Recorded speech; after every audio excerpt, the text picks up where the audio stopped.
By now, you have no doubt heard Tiger Woods' statement today accepting blame for the scandal that rocked his marriage and career. But a question many wanted to ask but couldn't was, is there really such a thing as sexual addiction? 10 News reporter Bob Lawrence looked into it and found it depends on who you ask. Tiger Woods never called himself a sex addict in today's public statement, but he did say he has a problem. It's hard to admit that I need help, but I do.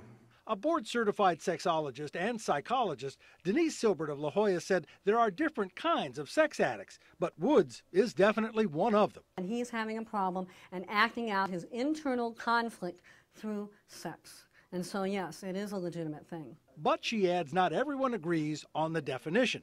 We understand addiction to gambling, we understand addiction to drugs or alcohol, but no substance is involved here. The DSM, the Bible as it were for mental disorders, states it's not a disease.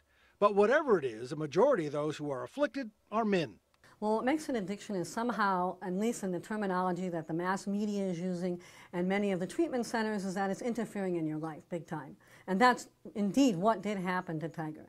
My failures have made me look at myself in a way I never wanted to before. And that's key, Silbert said, whether it's a 12-step program, counseling, a rehab center, or all of the above. You really need to figure out what it is about the internal saboteurs in yourself that you're trying to mess up your life. Bob Lawrence, 10 News.